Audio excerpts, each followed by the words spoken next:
All right, Patreon, I told you guys you were going to get uncut, unedited, unscrewed with the JOs here.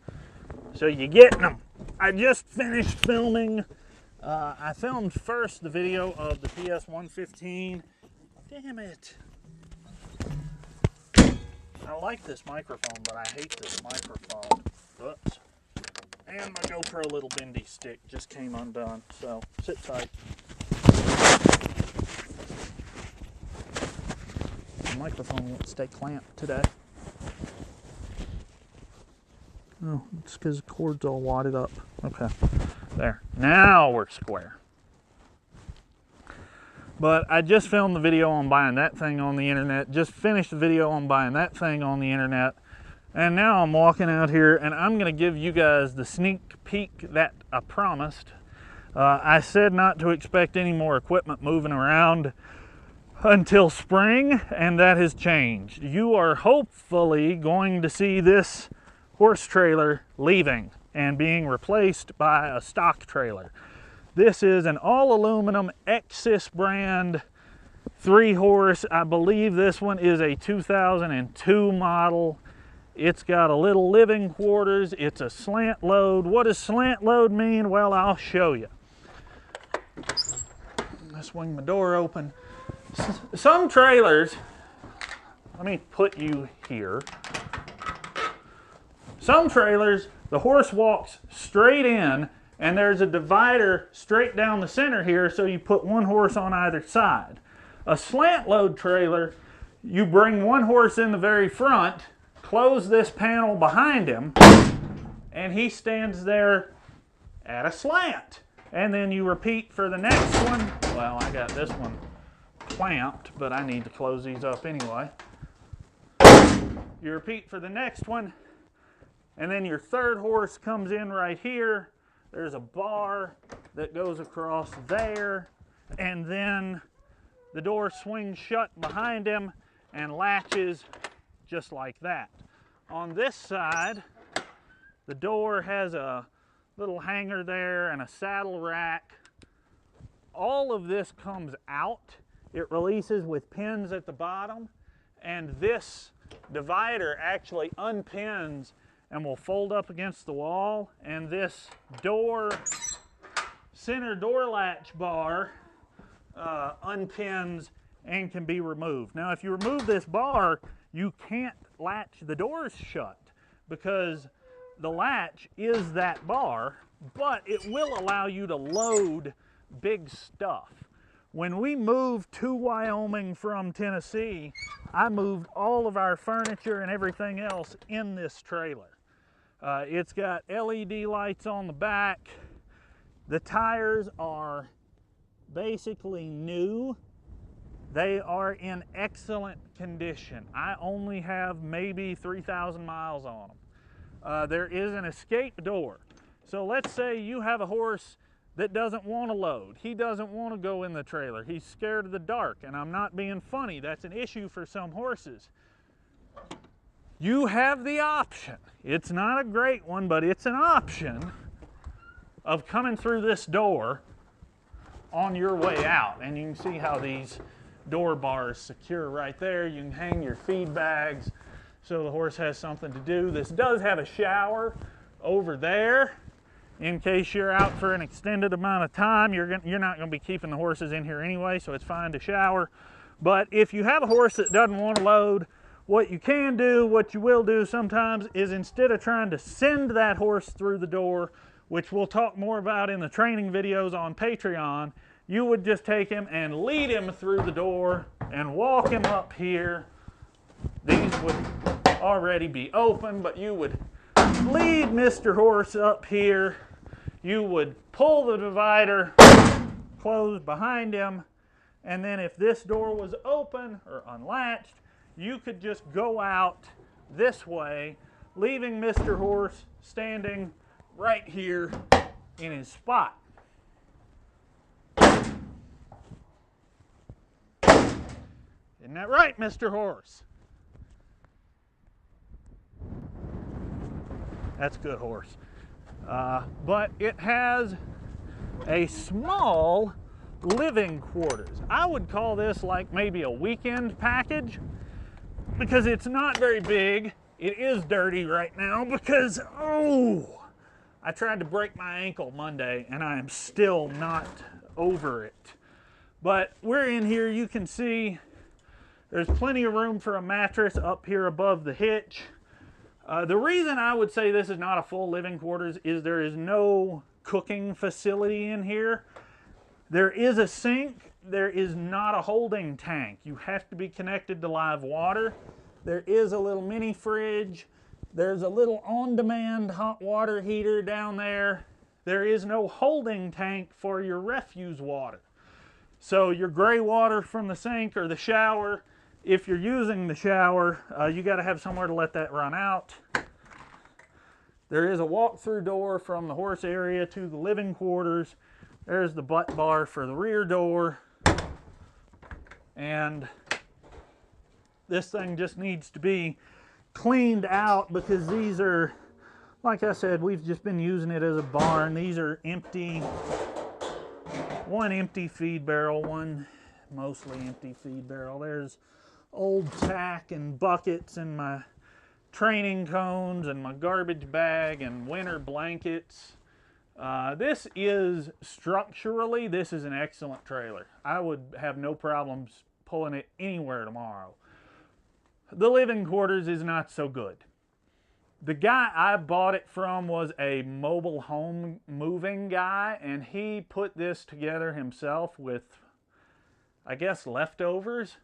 But you can see, like, the trim just could be done better all around. The fitment could be better.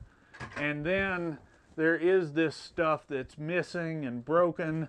Those two cabinets up there used to be up there. They fell off while on one of the many trips moving out here from Tennessee. But this trailer, when I bought this trailer in Tennessee, I hooked it to that red F350, and I think it stayed on that truck basically 24/7 for the next 2 or 3 years until we moved. I mean, I might drop it once, maybe once a week to drive the truck empty somewhere, but pretty much I was hauling horses left and right. I mean, it was 3-4 trips a week moving horses somewhere. So I bought it, it stayed on that red pickup. And then when we got ready to move to Wyoming, we came back here. These dividers we just talked about, these actually come completely out. And I'll show you right here. These pins just lift out of there and this whole divider will sit down, which is nice having the aluminum dividers, because those things, as big as they are, they're awkward, and it just gets worse if they were heavy. So,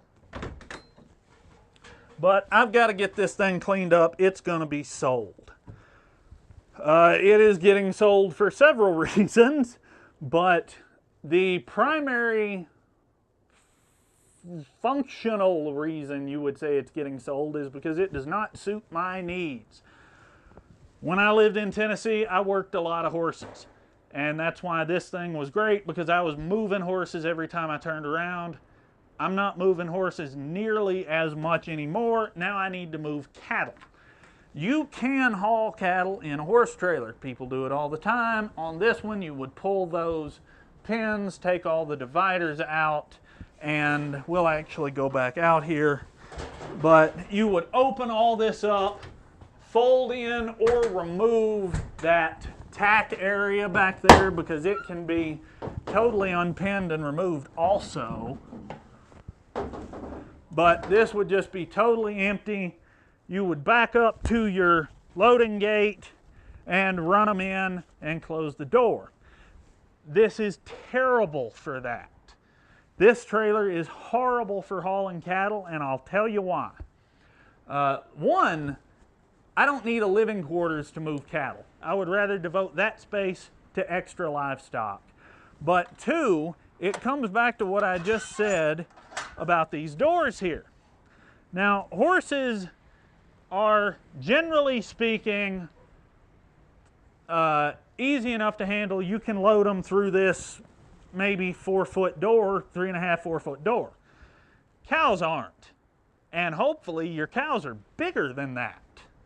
I don't know. That'd be a big cow.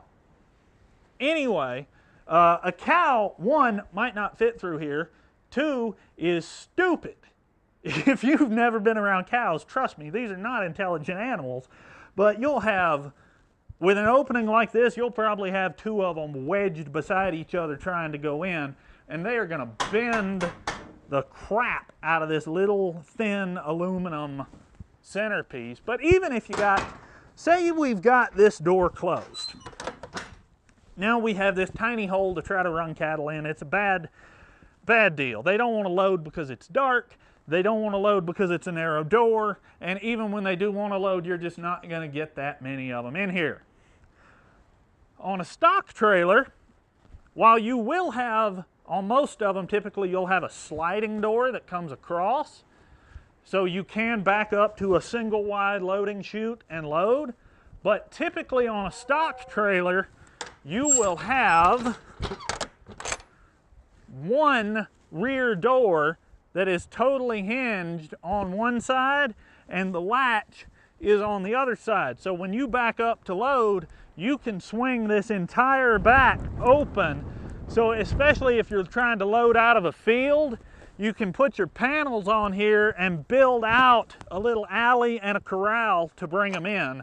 And it's just much easier because with this one, yes, I can open both doors and I can take this bar out to make it completely open. But then when I get ready to close and latch the doors, before I can do anything, I got to come up here with my trailer full of cattle that don't want to be in here anymore, and I have to install this center bar. Then I have to close and latch one door. Then I can close and latch the second door. That's a whole lot slower than either grabbing my sliding door, which I can get to from out here. So if the trailer is bumped up against the loading chute, I can get to this door and push it closed. Or if we are out in the field, out in the pasture somewhere, I can just grab my big swing door, come around and push it closed a whole lot faster than messing with these. Now that's another advantage to a stock trailer over a horse trailer. Now you can get horse trailers that are more open than this. This one is pretty closed up, which I like for horses. But with a stock trailer, instead of having our 3 dividers inside and creating individual stalls for each horse, we would have, in a trailer this size, probably 1 cut gate. Now what a cut gate is what we just talked about with regard to being a big door like we'd have on the back, and it would be hinged on one side and latched on the other. So let's say I need to haul 5 pair. Let's say I need to haul 5 mama cows and 5 calves. Well, I don't want to put them all in here loose together, because as we're going down the road, there's a real good chance the mamas may squish one of the calves or get somebody hurt. So what I can do is I can take my mama cows and I can load them up first. I can take all 5 of them, bring them up here in the front, close my cut gate behind them, and now the cows and the calves are completely separated. Now I want to load my calves. It's easy. The calves are bawling for mama, mama's bawling for the calves. Calves come right up here in the back of the trailer. I jump out, swing my one big swing door closed, throw the latch, and we're ready to go. Now, let's say you're loading range cattle. Range cattle never see people. They are the traditional, when you think Old West cowboy, they were working range cattle. You know, this is a cow that might see a human twice a year. They don't want to be handled. Or even if you just have bitchy domestic stock. We've had a couple that, my God, I'll have to tell you about them sometime. But anyway, on a good day, cows are a stupid animal and they're a pain in the butt. but everything is open and everything can be manipulated from outside. I'm not gonna go back in there, but with those individual slant dividers, I have to be in the trailer to operate them. With cattle, you don't want to be in that trailer with those animals. You don't. It's not going to be a very safe place for you to be. So you want to be able to manipulate everything from outside, including your cut gates, which depending on the size of the trailer, you should always have one. You may have two, just depending on how big it is. But your cut gate, the latch, is going to be right here where I can get to it on the outside of this trailer. And same thing if it has a sliding gate on the inner door as well as the outer rear door. And then depending on the trailer, a lot of them on the hinge side, when you swing that gate open, will have a latch to hold that gate open that you can manipulate from outside the trailer in case you do want to use that entire area for something. Boy, it is windy over there. So we will stand here. So why am I clamping this? So yeah, stock trailer would be a lot better for me. I can haul horses in a stock trailer. People do it all the time. No reason not to. They're a little more open and the horse is not going to be as secured, basically. He won't have a divider on both sides. It'll just be an open area inside the trailer for him to stand. Horses can stand, it's what they do. He'll be fine. So that's the trailer situation. Oh, panels. This would be a different story if I had a steel horse trailer, but I don't. I have an aluminum trailer. If you are out working open ground, open land, without facilities, you don't have loading chutes, you don't have corrals, you don't have all that stuff. So you might need something like that little red, I hate to call it a round pen because it's so small, but that little red corral over there. Well, with a gooseneck trailer like this, once you hook onto your pickup, you lose the pickup bed. So you're not putting any panels up there.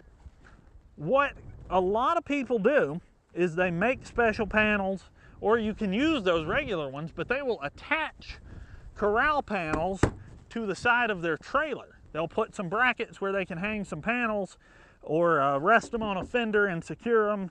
Can't really rest much on this fender because you got your lights on top of it, but ideally, if I wanted to, I could with this one, but I never did because it just scared me. I'll tell you why in a second, but you would put brackets up here and somewhere up here, use your running board maybe if you wanted, and they would hold those panels in between the tubes. Now, when I say I was scared to do that to this trailer, I never did it because I didn't need panels much. But two, the part that scared me is this thing is aluminum. And aluminum, for those of you who don't know a lot about metallurgy, I'm not an expert, but aluminum will stress fracture. Steel will too, but aluminum's a lot more susceptible, where you just take something and it vibrates just right for an extended period of time, it'll just crack. And I was concerned that if I came in and hung a bunch of weight that was always pulling on one side of this trailer, that would create points like where the brackets, where the end of the bracket would hit on the wall. That would create a pressure point, and having it always pulling, those fasteners always pulling out on that vertical beam, it just made me uncomfortable. It could probably be done and be just fine. I'm sure somebody out there has done it, but I just didn't. So there you go. Hey guys, thanks for being here on Patreon. It really means a lot that you guys are this interested. I got more coming soon. I'm gonna do a very in-depth how I got here video for you guys, and I'm gonna try to sit down with Brandon and talk him into doing the same thing for us. I'm gonna do lighter versions of those videos on YouTube. I'm not gonna get quite as personal. I should not be standing with the sun right behind me. That's rude. I apologize. But I'm gonna do the same on YouTube. I am not gonna get as personal, so trust me when I say you guys are getting the inside scoop. So thanks for watching, and more later.